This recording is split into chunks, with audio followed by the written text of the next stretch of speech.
Hey everyone, welcome to another edition of AuthZed Office Hours. This is actually our final Office Hours of this year. Hence, you can see the slightly end of year theme that we're going with. We tried, my name is Sohan Maheshwar. I'm a dev advocate at AuthZed. And today I'm joined by with Evan. Evan, welcome to the stream. First time on Office Hours, I think, as well. Yep, thanks for having me. Yeah, sweet. So today we have actually like a huge demo and a lot to cover. So we're going to go straight into it. We're going to be talking about access control list aware filtering in your own database using SpiceDB and something that you may or may not have heard of called Materialize. But if you're not familiar with what Materialize, that's perfect because Evan's hacked up a cool demo to show you what it is about. And spoiler alert, we will also be using Gitea as our data model. So yeah, Evan, first off, where are you streaming from? Hey, yeah, I'm out here on Long Island in New York. So not in the city, but not too far from the city. Okay, nice. I hope the weather is better than what we're experiencing here in Amsterdam, but yeah. Today is actually really nice. First warm day in the week. Okay, cool. Barely feels like Yeah, winter. Yeah. I think I said this on last week's stream as well, but all the Dutch news outlets are basically talking about how it's been 8 days since we've seen the sun here, and it's going to go on till Christmas this way. So, it is what it is. Yeah. Okay. Folks watching, let us know where you're tuning in from. I see we have a few people that have joined in. I have a little counter that shows us how many people are watching. So, Evan, what are we going to be talking about today? Yeah, so I thought we haven't talked a lot about Materialize publicly. Like we have some docs, but we haven't really demoed it in any particular depth. So I thought I'd start with just kind of what it is and the various ways you can use it. So as you teased, the bigger demo took a fork of Gitea, which is an open source project, and stuck Materialize in there to see how we can use it for filtering locally. But I also thought I'd start with the really basics, kind of where it comes from and how it works and what it does and how you can use it with SpiceDB. Awesome. Yeah. So let's. I think we have a lot to cover, so I think we should Yeah, just dive let's straight get in. it. Sounds good. And yeah. Cool. So I guess can you share the slides really quick? Yep. Do you want your screen or the slides, Evan? The slides. The slides. Okay. Yeah. We'll start here. So we do have some docs on our website. If any of this you want to go back and look at, if you want more words than I have here. But I thought it'd be kind of useful to go over what Materialize is and does first. Materialize is based on Leopard from the Zanzibar paper. So if you've read the paper, it's fine if you haven't. Just for those who have, the Leopard indexing system is described by the Zanzibar paper as essentially a denormalizer that makes certain queries faster. So the Zanzibar paper is very concerned with latency, and one of the issues that comes up with certain forms of data in Zanzibar and in SpiceDB is that it can be really difficult to reduce tail latencies for certain types of queries.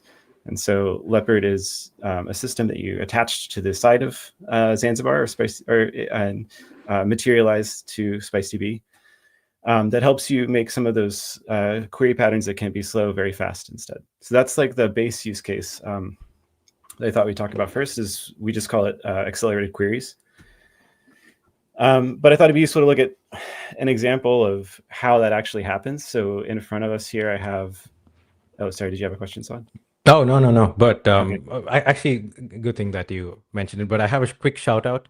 I see in the comments we have Matt, who's one of the leads on Gitea, who's joined the stream to see what we have hacked out. So yeah, thanks for joining the stream, Matt. And yeah, Evan's going to show us in a bit about this cool demo that he built using the Gitea data model. So over to you, Evan. Awesome, thanks. Yeah, if we have comments on Gitea at the end, I don't want to oversell it. It's a very hacky, just a demo Materialize, but yeah, we can definitely talk about that too.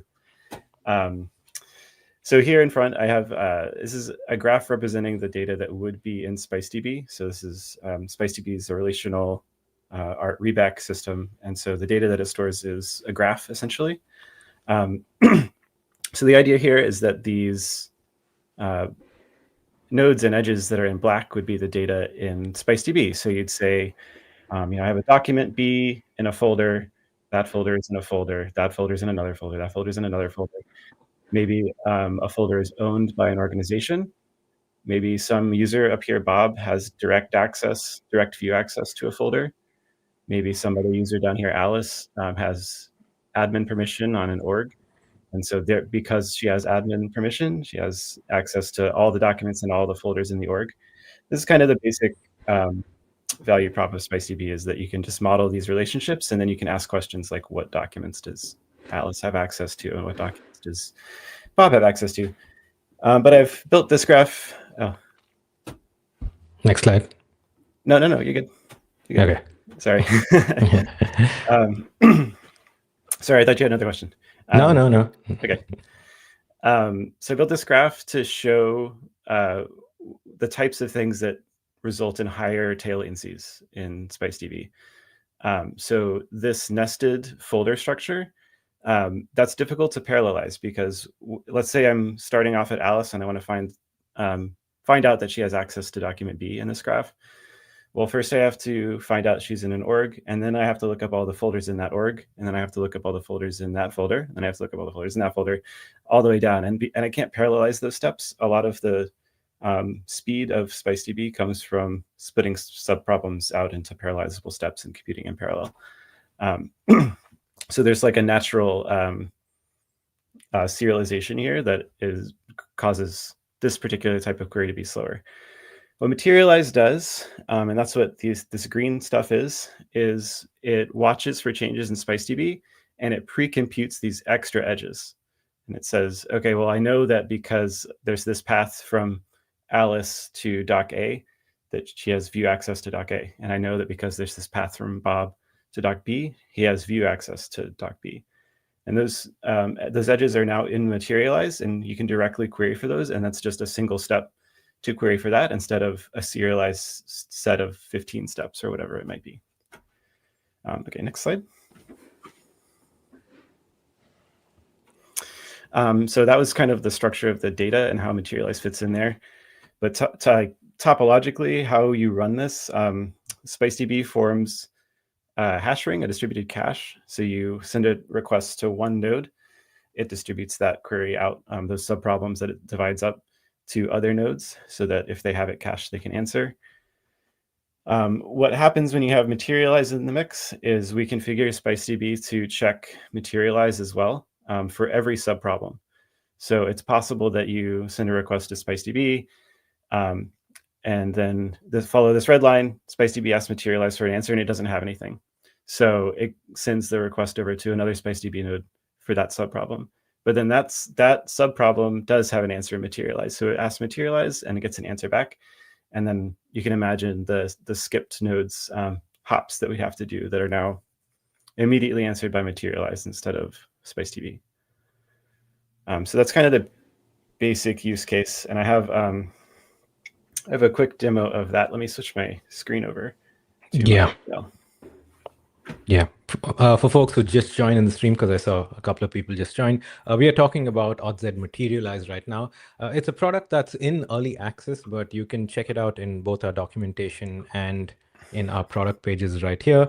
Evan here is showing us a demo a little later on, but right now we're discussing how Materialize works with SpiceDB to sort of accelerate your queries, right? And he's showing us like the directed acyclic graphs where if it's super nested, something like Materialize, cuts the number of steps between the query and, multiple queries that actually need to be made. Yeah, Evan. Mm-hmm. Thanks. So you slipped over to my terminal here. Mm-hmm. Let me just make sure I'm on the right cluster here. Evan, if it's possible, can you increase the text size a little bit on your screen? Yeah, perfect. Yep, that better? Yeah. Okay. So let me do a schema read here. So this is the schema that I have configured on the SpiceDB cluster. This is a cluster. Can you still see that? Is that good? Okay. Yes. Yeah. It reminds me of like those old CRT like aspect ratio type things, but it's given me like nostalgia for the like CRT monitors though. This is just pure window management on my side. Nice. So yeah, this is again tried to keep it fairly basic here. So there's some notion of a user, a notion of a group that can have members, sets of users, and then again documents and folders. So I can have documents that are in folders. I have folders that can be in other folders, and then an owner relation on a folder that can be a user or a group, and a viewer relation on a folder that can be a user or a group, and then a writer relation, a reader relation. So this kind of does the sort of permissions you would expect from like a Google Drive or a Dropbox or something like that. If I have permission to see a folder, I can see everything below, that kind of thing. Just going to give a quick shout out, Evan, to a couple of people who joined the stream. We have Rectide here from Blue Sky. Thanks for the share. Materialize and SpiceDB are both great tech. Oh, thank you so much. And thanks for joining the stream as well. Also, we have Giel. Is that, am I pronouncing it correctly? But hi, and thanks for joining the stream as well. Yeah. Yes, thank you. I thought I would show what the relationships I've loaded in, because they're also, again, very simple, just to kind of demo. So made a folder structure here. Folder A is in B, B is in C, C is in D, D is in E. 2 documents, they're in the bottommost folder, folder A. A group of 2 users, and then the very topmost folder is owned by that group of 2 users. So to figure out that these 2 users have access to these 2 documents requires walking a series of 8 or so steps, right?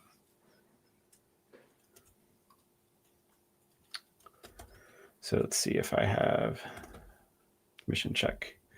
So what I'm going to do here is do a full consistency check with one of these relationships that I know should succeed.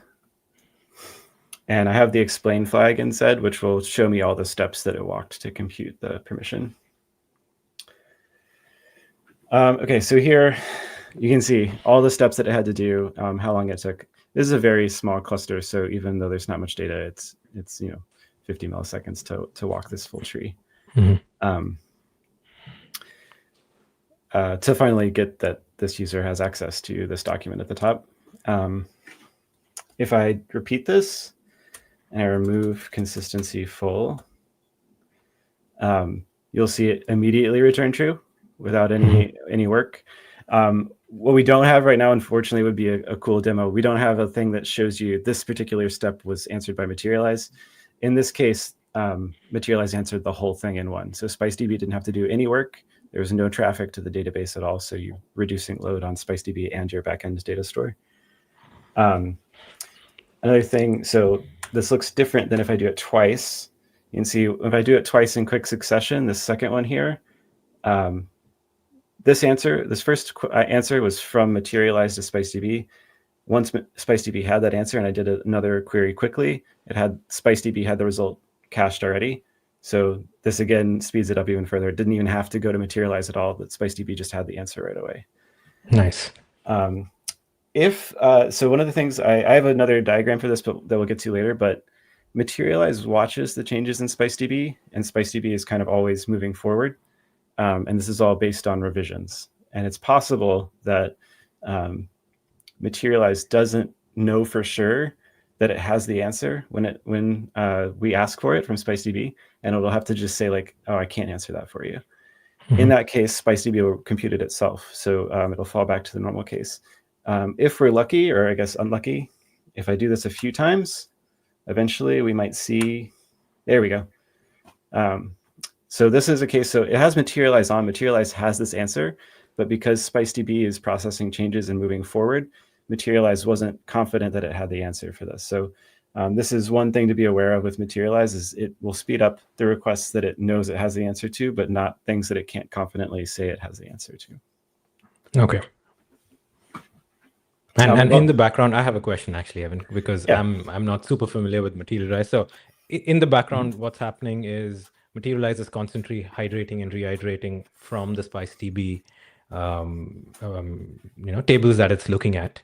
So at some point when it says it doesn't have the confidence to answer that, it pushes that off to SpiceDB to answer, and then it's hydrated again. So the next time it answers it, right? which is, I think, pretty much also Jess's question, which is, how does it know whether or not it can answer? Yeah, so it's all revision based. So every time you make a write to SpiceDB, you'll get some revision token back. We call them Z tokens. I'm using that interchangeably with revision. So Materialize keeps track of the latest Z token that it has data for. So if you make a query to SpiceDB and SpiceDB picks a Z token that's newer than the one that Materialize has, so you can use that to your advantage here. So you could request a slightly older token that you suspect Materialize will have already, and increase the chances Materialize will have the answer. We have discussed, but we haven't implemented some new consistency modes that you might want to use with Materialize. Like I'm okay with any result as long as it's for this query, as long as it's right. At least 5 minutes old or something like that. Which is a much looser constraint than we normally have. Normally, you have to globally configure that quantization for the entire SpiceDB cluster, not per request. Right. As for how it works, if you go back to the slides, I do have a diagram that might help illuminate a little. Let's go to this next one here. That emoji perfectly encapsulates what I was thinking as well, Jess. Yeah, that was spot on. Yeah, it's pretty cool. Well, let me know if this helps any too. So user will write data into SpiceDB. SpiceDB, we have the watch API. If you're not familiar with that, but that emits every change to the base data in SpiceDB. And it does, each of those changes has a revision associated with it. So here I have like revision 21 has, you wrote user Bob has access to this folder. Revision 22 has you removed Bob from a folder, something like that. So there's going to be this stream of changes that SpiceDB is emitting. Materialize is watching that set of changes, and it's processing those to denormalize it into those these green edges here. So Materialize gets events that are like just the SpiceDB edges, and then it computes these green edges based on the changes that it gets in the black edges, if that makes sense. So it's normal for Materialize to be a little bit behind wherever SpiceDB is. Hopefully, in the normal case, this is small enough that Materialize can still answer questions and speed up your tail latencies. But this however far behind is what we call the Materialize lag, like how far behind processing SpiceDB updates is Materialize. Materialize, so like that we've really just talked about the accelerated query use case. But Materialize does have its own set of additional APIs that we also have. Like if you look at our API documents on the buff registry, for example, you'll see the Materialize APIs there. And those are watch permission sets and lookup permission sets. I have, these require a little bit of explanation. So lookup permission sets is how you kind of get the base set of data that Materialize has already computed locally. And you can, once you have, so this will give you, let me flip back again. It gives you these green edges, basically, in a form that you can do with whatever you want with. You can store them in your own database, which is what we're going to do in the demo later today. Nice. Just going to take a quick pause there, Evan. Yep. Vic, hello. Love the profile, Vic. I'm a big Mario fan. Played that like way back in the day as well. Thanks for joining the stream. I just saw a bunch of people just joined, so just recapping what we've done so far. We're talking about SpiceDB and Materialize, and we're doing ACL-aware filtering in your own database. So Evan's basically taken us through how it works and how Materialize can accelerate your queries. We did a small demo where we had a local cluster running, and we made queries to SpiceDB, and the same query again, which came from Materialize, and it was much faster. Right, so that's where we're at right now. And now, like basically the rest of this, we're going to be talking about the other side of Materialize, which is the APIs that it provides, so that you can take the Materialize data into your own data store and do whatever you want with it. In this case, we're gonna make a search index that uses that data so that it gives you authorized results. I'll probably I kind of want to keep this diagram in mind, especially lookup permission sets and watch permission sets. So lookup permission sets gives you kind of the base set of data that Materialize has already computed. And then as changes come in from SpiceDB, it kind of adds those on top in its internal store, the 21, 22, 23. And as soon as it finishes computing this, it emits it over the stream that you're watching in your application over the watch permission sets API. So that's how you basically download everything that Materialize knows already from the lookup permission sets API, and then you tail the watch permission sets API to make sure that your data is always up to date. And all of that stuff continues. The watch permission sets API will say this is the data for revision 22. So you'll know on your end how far up to date you are with what's in SpiceDB. Nice. Okay. Small digression here. I just kind of want to go over what the data model is. I think it'll be clear in the demo, and once we look at some of the code. But we talk about permission sets in the Materialize APIs, and like everywhere else in SpiceDB, we talk about permissions, right? So like permission sets are a new thing in Materialize. Again, heavily inspired by Leopard. So if you're curious about the inspiration, you can read the Leopard section of the paper. But the idea is that this data can either directly show you what a permission relationship looks like, or it can indirectly show you what that permission looks like with one hop. So let's say an event comes out. This is the direct example, member to set, and it says that user Alice has view on document 5. That's all you need. It comes out with this event type member to set, and then document 5 view, you know what documents are in your application. So you know that user Alice directly has access to these things. The other types of data it can emit, it'll emit set to set events as well. And in those cases, you'll need to intersect the data from member to set with set to set and find where they match. So in this case, Bob is in the admin group, and the admin group has access to document 5. So this is one in SQL. This is like a join between the two tables to find where they match up.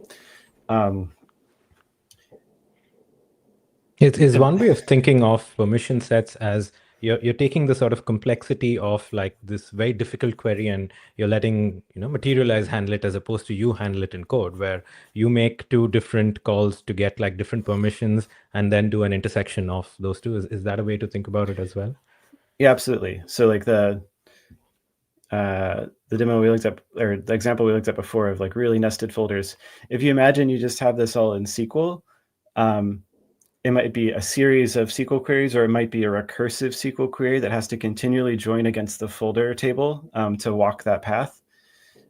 What's different about Materialize is that it always just gives you this one hop to join on. So that's really how it's helpful in search indexes, is because it's just a single join against the permission data versus asking SpiceDB to do some complicated computation for you. Or doing it yourself in your SQL database. Yeah, nice. Okay. I can see how that sort of simplifies things for, like a developer or someone on the platform team, sort of doing something very complicated. And I think, as most of us know, app permissions are hard, and systems are getting more and more complex. So, we run into these sort of things on a daily basis almost, yeah. We have a question from Jess here, which is, are all the permission sets pre-computed? Yes, all of the data that comes from Materialize in that permission sets API is something that it's computed off of whatever's in SpiceDB, if that answers the question.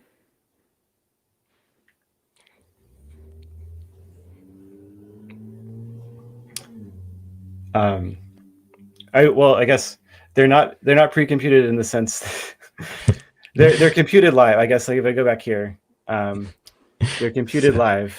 It's one of those. My favorite answer in tech is it depends.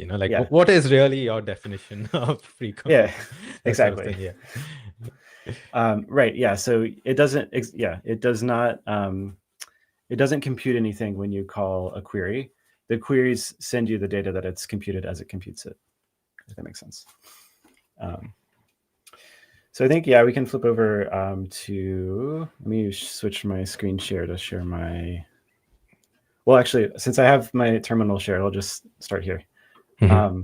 So I have a fork of Gitea running here.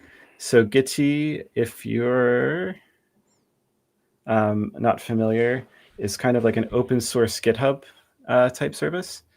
I'm not overly familiar with it. I picked it for this because it was open source and it had a nice search feature that I thought I could quickly add some Materialize stuff into. So we can take a look at that and see how it works. One of the things Yeah. I added is the watch permission sets API. So you can see that while Gitea is running, it's syncing data from Materialize, and every I guess a couple seconds it's getting an event from Materialize. In this case, there's no changes to the data happening, so you're not seeing any sort of permission sets at all. It's just saying, hey, I've computed up to this point in SpiceDB, so anything below this token you can answer the question for.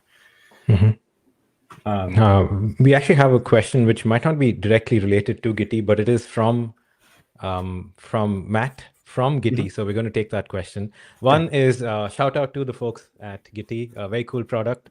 That was the closest emoji I got to the Gitea logo. So pardon me, but I think it's close enough. I'm going to read the question because it's on LinkedIn, or maybe I'll just post it as a comment. I'm copy pasting the comment from Matt into our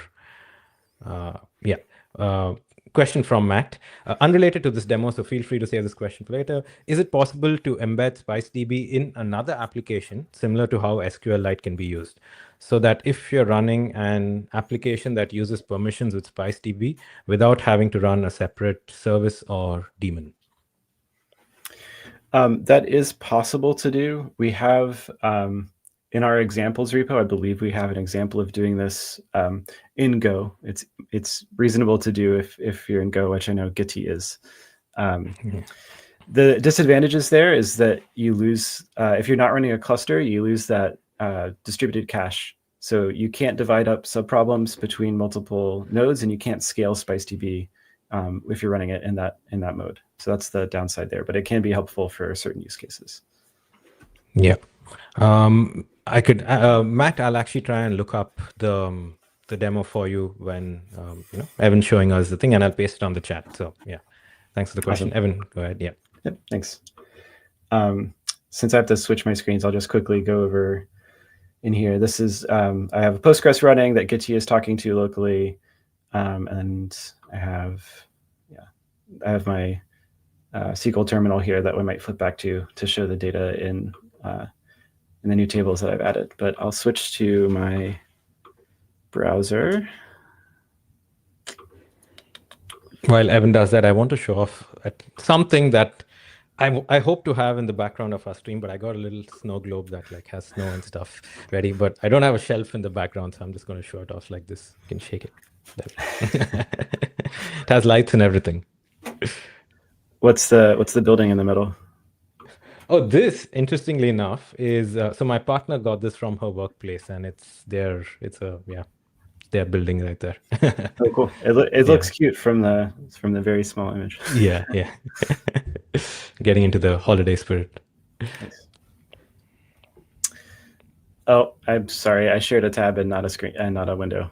1 second. That's all right. Yeah, that's all right. I'm going to use this as an opportunity to again do a quick recap.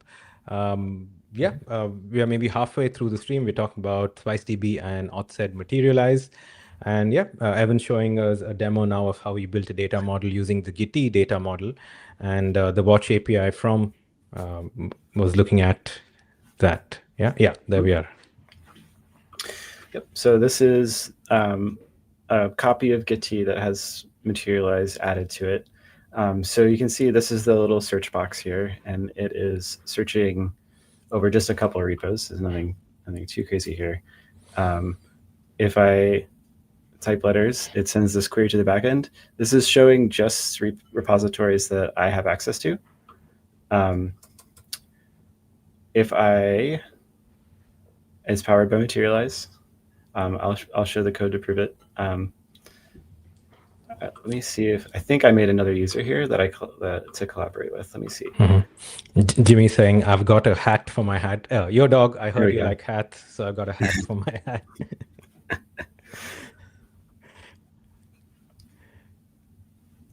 I was looking for my Santa hat this morning. I couldn't find it. So, Okay.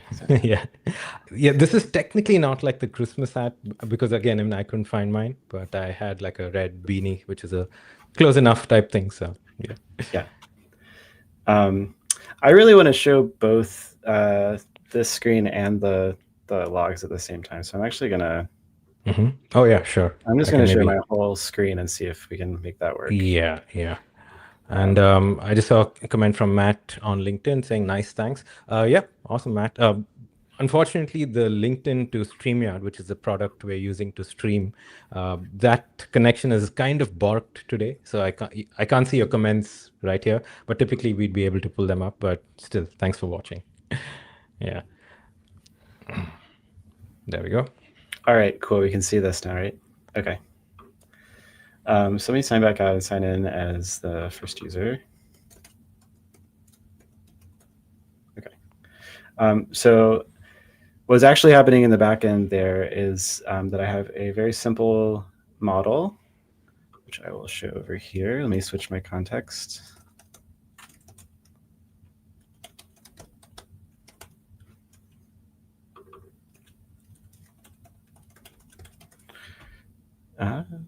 Okay.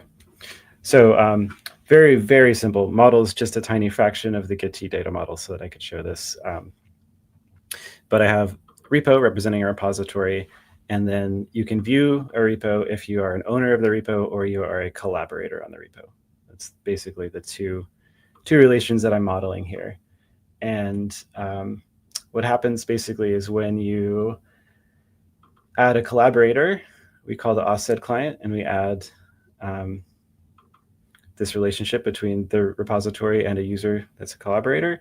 And when you create a repository, we also register for the, I don't remember where that is. I'm unfamiliar enough with the Gitea layout that I don't remember where it is. But when you create a repository, it also reaches out to SpiceDB and creates that relationship. So one thing that we should be able to see here, I believe, if the demo gods are smiling, if I make a new repository, holiday themed, or wait, it should be like speculous for you, right? Is that how you spell it? Oh, nice. Speculoos. Yeah, that's a perfect spelling, actually, Evan. Oh, excellent. Yeah. I was guessing. Nice. Yeah, for those of y'all who might not be familiar, speculoos is this, I know how to describe it. It's kind of like peanut butter, but a little more chocolatey and crunchy. And you make cookies and chocolate out of it. But most people in the Netherlands use it as like spread for their bread. And it's absolutely delicious. Yeah, Jess knows what I'm talking about. Yeah. Cookie butter. Yeah, I guess it's cookie butter. Yep. Yeah. So when I did that, we reached out to SpiceDB and wrote a relation. SpiceDB sent that event to Materialize, which pre-computed everything. Now, in this case, the schema is very, very simple, so there's not a lot of computation going on there, but it still does it. And then it really emits these two events here. These are the types I was talking about before, member to set and set to set. And so when we get that data, we're storing that into a new set of tables that I added to Gitea just to represent these types. Here we go. So you can see it's member to set, set to set. These are the fields that come directly out of the lookup permission sets and watch permission sets APIs. You don't really have to think too much about them. You just copy them into the database when you get the events for them. And then yes. Oh, no. There's a question. I know if it's directly related to this. It's from Gitea, which is each time there is a write, are these permission sets reprocessed, or how do you know which ones to update and which ones not to update? That's a good question that we probably don't have much time to go into, but the short answer is Materialize maintains a live set of data that it uses to recompute that information quickly, basically. that is kind of like the core of what is hard about Materialize, is doing all of that computation quickly. Yeah, but again, as a programmer or someone building it, we don't necessarily have to think about this, right? Because Materialize Exactly. is doing that for you. Yeah. Yep. You just get the events out and you just store them. Yeah. Let's see. Okay, yeah. So this is the data model for this stuff. I can show, so if I can find it. There is. Here we go. This is where the joins to this data gets added into the search. So here I'm looking in. This is the search, the core search function in Gitea, or one of them.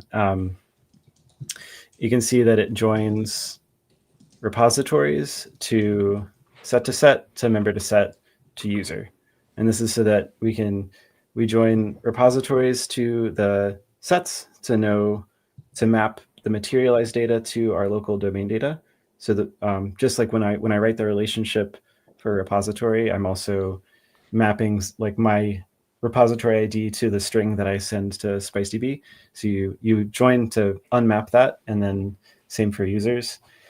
And then you join the set to set and the member to set to find those intersecting things where those indirect relationships that we looked at for this guy.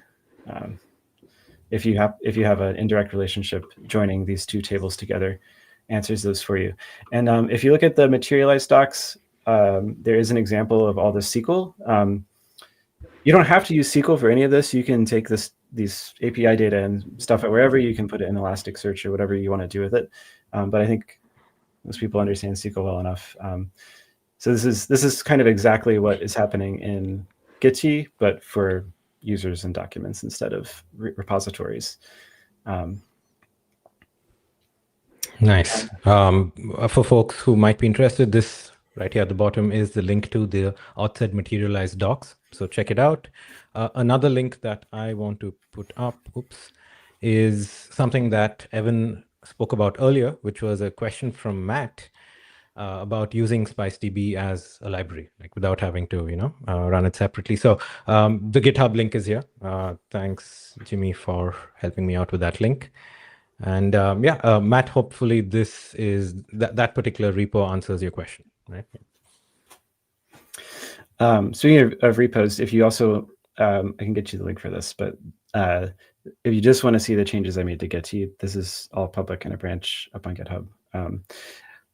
It is a good example of how to consume Materialize. It's not production ready or anything like that, so you wouldn't want to just like copy and paste this. You'd want to deal with the more distributed problems that you'd have. Mm-hmm. So let's go back to the repo really quick. So I just made this, and now if I go back to the main page, now this shows up. I haven't really proven that it's using these tables in the backend, I guess. But maybe, do I have a log for it maybe? Yeah, repo search. And if I look, let me go to the API. So this is the Gitea API page, which I thought would be useful because I basically copied the search endpoint here and turned it into fast search, which uses Materialize, but it's lets me have two different implementations that we can kind of compare on the back end. So if I do, oh, actually, am I authorized? Hold on. I'm not, so. Everyone look away quickly right now. No, this is running locally. It's not. Yeah. If I can remember how to get to it, hold on. Profile? No. Settings. Here we go. Yeah. I'm gonna say I had one. I guess it disappeared. I don't know. Mm-hmm.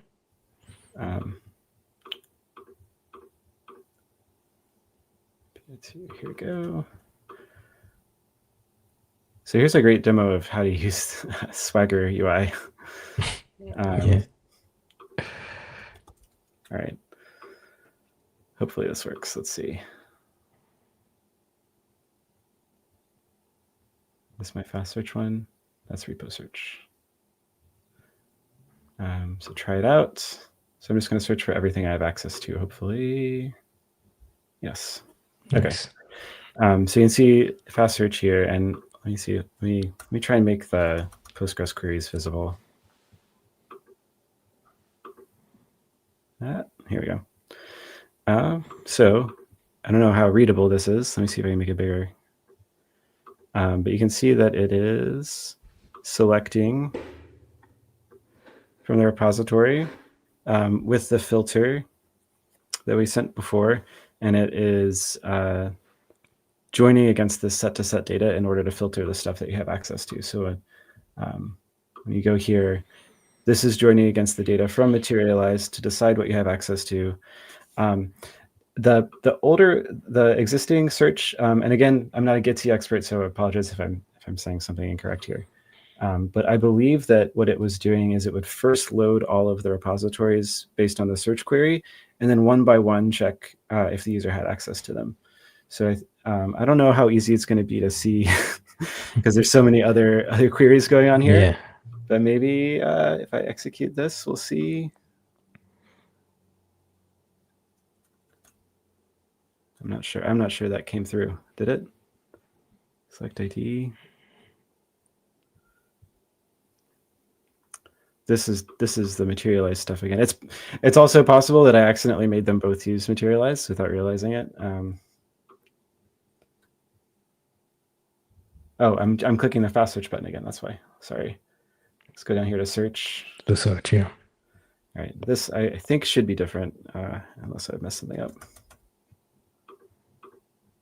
Okay. So yeah, this is selecting. Does this look right? So this is not using the Materialize It's not, join. yep. And yeah, I think it's select ID. I think this is filling out the other metadata for each repo. Right. I guess without digging too much into these details, we don't need to spend the time. But there's a lot of queries on this one, and there's just one query on the other one, and it uses that index that it joins against to be quicker. So one of the other things I haven't really touched too much on, but one of the things that's useful about this model is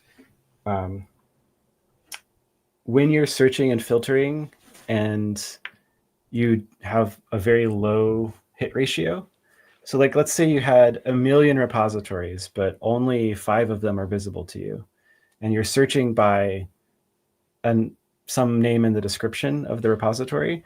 You can imagine you might have to walk through like 3 million results before you get to the first one that you're authorized for. So that's why this pattern of like post authorization can often be a bottleneck for applications, because there's if the ratio of authorized to unauthorized resources is too high or too low, too high, whichever way you want to look at it. It just takes too long to discard all the stuff that you don't have access to. And it's especially tricky when you add things like sorting or ordering, because each of those is going to be a new order of data coming in that you have to filter separately, if that makes sense. Yeah, for sure. Cool. I know I've basically just shown, look, this is an application and it has a search box, and the application had a search box beforehand. But if there's any questions or anything, I'm happy to go into more detail on anything. Yeah. And folks, this is office hours, so feel free to drop your questions or comments in the chat. Happy to take questions. And yeah, if there's anything else you want us to explain as well, we'd be happy to answer those. In terms of availability, Evan, like, can someone go straight and start working on AuthZed Materialize right now? How does that work? Yeah, so Materialize is still in early access. So you'd have to be an AuthZed dedicated customer and then reach out, and we would enable it for you to use it. And there are some restrictions right now, just to be aware. Let me find the docs here. We have them. I believe, fairly prominent. But right now, we don't support caveats or schemas with wildcards. Can you talk about both of those things, Evan? Like, what is a caveat or a wildcard? In case someone's not familiar. Yep. So caveats are basically expressions that you attach to a relation. And then when SpiceDB is finding those relations, it executes that expression with context that you give it at query time to decide whether or not to include the relation in the computation. We have a bunch of docs on this if you want to see examples. They're all here. This is not a very realistic one, but is Tuesday, right? Like, yeah. This relationship would only be considered if it was Tuesday. And the other one is wildcards, which are a special type of relation you can write that represent all subjects of a particular type. So we often use it when saying like, this resource is visible to everyone. So you write a relationship that shows that it's visible to everyone. Both of these things we do expect to have support for eventually. We just haven't implemented them in Materialize yet. And caveats in particular, Materialize might not be as useful for those cases because you'll basically if we can't rule out the data that has because it has a caveat, we'll have to send it back to you and say, this could be a result. It has a caveat. You'll have to check it. But that can still be useful if going back to that example of like, you have 3 million documents and access to 5 of them. If you can restrict that down to 100, that's better than 3 million. And then you just have to check 100 things. So it can still be useful there. We have a question from Jimmy, which is, if you use caveats or wildcards, can you still accelerate the parts of a schema that don't use a caveat or a wildcard? Yes, absolutely. It only matters that they're in the particular path of the computation that you've configured Materialize to watch. And I guess I kind of showed it here. Materialize watches specific permissions. In this case, it's configured just to compute this view permission. And that is like a tool you have at your disposal when working on Materialize. So if you're trying to watch some permission and the lag becomes unacceptable for you, one of the strategies you have is to change the thing that you're watching and compute things differently on the application side to make use of it. So I like to draw analogies to database indexes a lot. Like indexes are super useful tools that can make queries very fast. You can't just go into your database and put an index on everything, because then all your writes will grind to a halt and you won't be able to use your database. So it does require kind of understanding the domain and what you're trying to accomplish with the queries that you're making with Materialize and what you're trying to speed up. If you're just using it for accelerated queries, that is maybe less an issue. But if you don't think about those things, you will end up, again, if this lag is too high, how stale results are you willing to accept from Materialize? Is it 10 seconds or is it 10 minutes? Those are decisions you have to make on the application side. Yeah, hope that answered the question, Jimmy. Yeah. Also, in terms of, I mean, we spoke about some of it right now, but are there any other limitations to using AuthZed Materialize? Like right now, if I wanted to use it in production. No, I don't. I mean, it's mainly the main issues are going to be these things I mentioned, the wildcards and caveats. And I think since we wrote this document, I think we introduced what do we call them? Intersection arrows, or the any syntax. So that is also currently not supported. But otherwise, no, everything should be usable.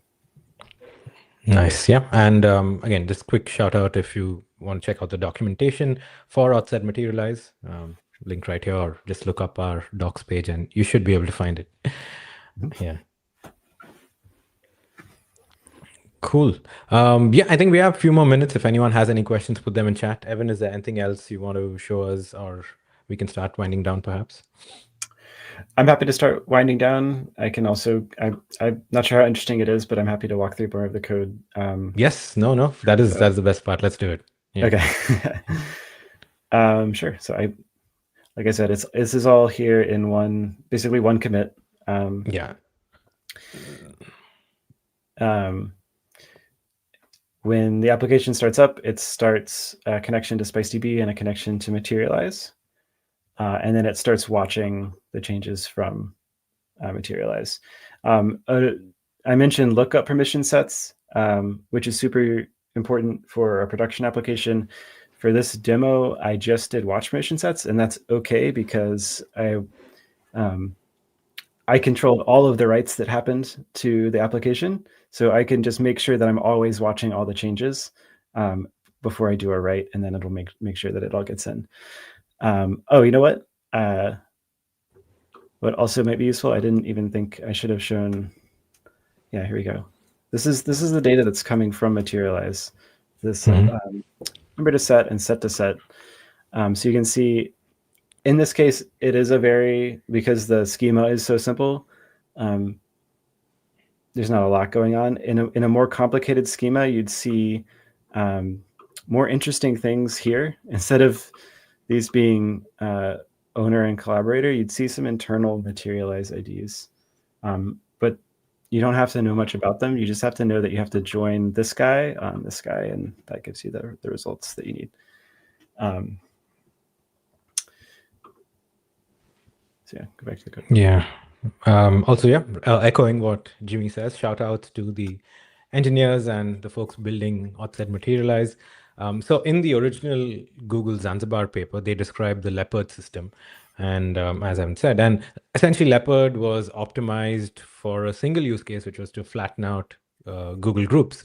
So the engineers at AuthZed essentially took the idea behind Leopard and have made it generally available and a solution that's applicable to use cases such as this. So yeah, shout out. It's pretty cool. And also Zanzibar.tech, the page that's up there is an annotated version of Zanzibar. So if you're interested in learning about Google Zanzibar, it's a great resource because it's the entire white paper with annotations, speaking about, the points of view on different things.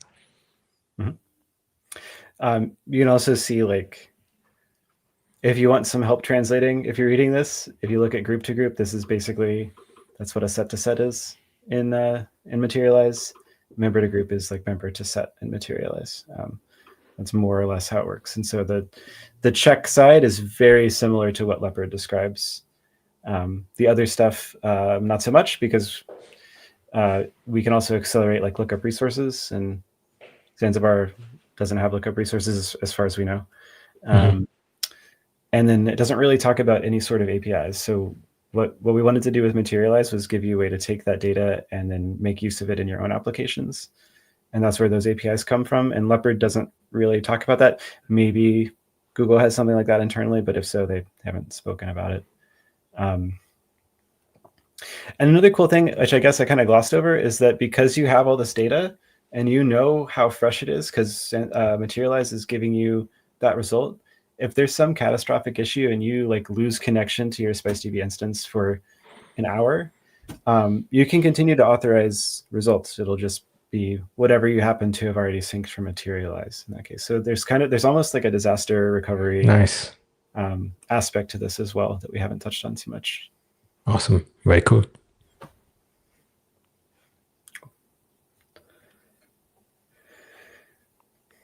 All right. Yeah, I don't see any more questions. So yeah, probably time to start winding down the stream. This is our last stream of the year, hence the slightly festive background and the green and red sweater hat combo as well. Just as a shout out, we do have a very active Discord group. So, you'll find it on authzed.com. So do join our Discord. If you have any questions about SpiceDB or Materialize, all of us hang out there all the time. So, feel free to drop your questions in. Tanner, who's on holiday, was answering questions on Discord earlier today. So, we do hang out in Discord quite a bit. And yeah, we do these streams every fortnight and we'll resume in the new year again.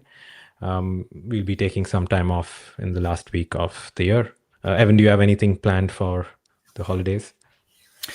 No, not at all. I did my big traveling in Thanksgiving times. So just take it easy this time. Nice, How about you? nice. Okay. Yeah, no, I do have plans to. I'm going to attempt to try skiing for the first time in my life. I hope it doesn't end up in a disaster and I'm on my 2 feet. But yeah, let's see how it goes. Good luck. Yeah, Sounds fun. thank you. Yeah.